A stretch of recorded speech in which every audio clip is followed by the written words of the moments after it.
Buenos días, buenas tardes, buenas noches, bienvenidos a un nuevo video de música e historia. Hoy vamos a hablar de la música barroca en Francia. La música barroca francesa participó en gran parte en el brillo cultural de Francia. Esa época corresponde a un tiempo de intensa producción musical en el país.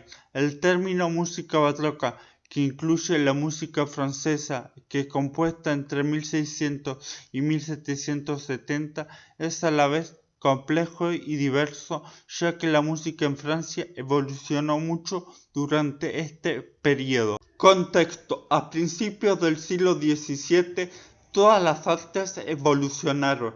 La polifonía renacentista, un tipo de música con dos o más líneas simultáneas de melodía independiente, evolucionó y la música instrumental aumentó, lo que marcó un alejamiento de la voz y la excelencia de la composición musical. Luis XIV quería expandir el poder político y económico de Francia en las artes y disminuir la influencia de la música italiana. Francia era experta en acordes y era hábil en la creación de música para contar historias, en encontrar la expresión adecuada para imitar la naturaleza, volver a contar historias mitológicas y expresar emociones.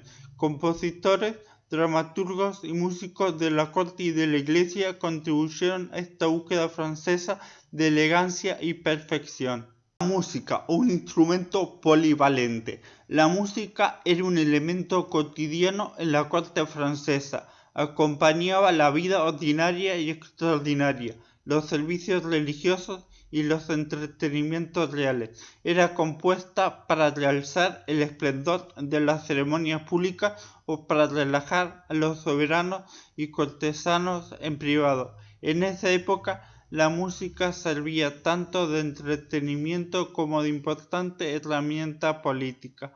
Por lo tanto, sus funciones consistían en consolidar la autoridad, el prestigio y el estatus de la monarquía. La herramienta de un monarca. A través de la historia, los monarcas franceses fueron conocidos por su profundo amor por las artes, ya que comprendieron su importancia social y política y, por lo tanto, las promovían activamente. Para Luis XIV, el poder y las artes estaban ligados. Por el contrario, el amor de María Antonieta por la música era apolítico. El papel de la música cambió a lo largo de los siglos, así como su forma, instrumentos, interpretación y recepción. El advenimiento de la ópera francesa. Al comienzo del reinado de Luis XIV, entre 1650 y 1670, la corte francesa permitió el desarrollo de dos nuevos géneros que duraron hasta la Revolución Francesa, adaptándose a los gustos del público: el gran motete y la ópera. En la década de 1650, el cardenal Mazzarino introdujo la ópera italiana en la corte. La música de Cavalli fue muy apreciada y bienvenida por el público francés, pero cuando Luis XIV se convirtió en rey en 1660, su popularidad disminuyó y la ópera francesa fue traída de vuelta 10 años más tarde. Una de las primeras producciones de ópera francesa fue la del compositor Robert Campbell y el libretista Pierre Perrin, que crearon la primera pastorale pomone francesa que se representó en la nueva Académie Royale de Musique en 1671. El público quedó asombrado por la mezcla de poesía y música. La Academia Real de Música. La Académie Royale de Musique fue fundada en 1669 para producir y desarrollar la ópera francesa. A partir de 1672, la academia estuvo bajo la dirección de Jean-Baptiste Lully, el verdadero fundador de la ópera francesa. A petición de Luis XIV, produjo una ópera dividida en partes iguales en canciones, música, poesía, danza y efectos teatrales. La tragédie lyrique nació. Durante muchos años, el género dominó la escena francesa y evolucionó hacia la gran ópera romántica en el siglo XIX.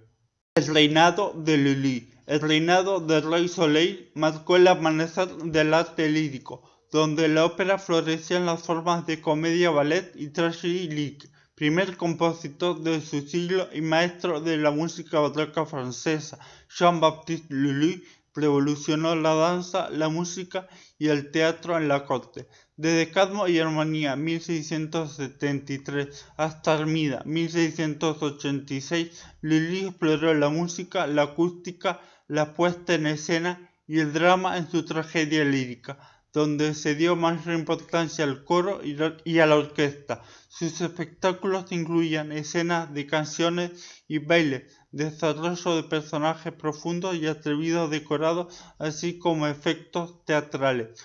Colaboró todos los años con poetas como Quinault, escenógrafos como Béranger y Vigarani y prestigiosos diseñadores de vestuario y coreógrafos como Beauchamp.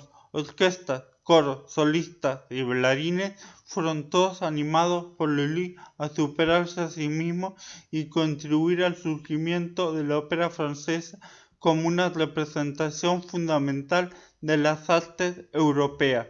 Cuando Lully murió en 1687, la ópera se había convertido en el principal teatro de Europa y así permaneció hasta el siglo XIX con la apertura de teatros de ópera en Lyon, Lille, Burdeos y Rouen. Fue sucedido por Jean-Philippe Rameau. Además de Lully y Rameau, otros compositores importantes en la música barroca francesa son François Couperin y Jean-Marie Leclerc.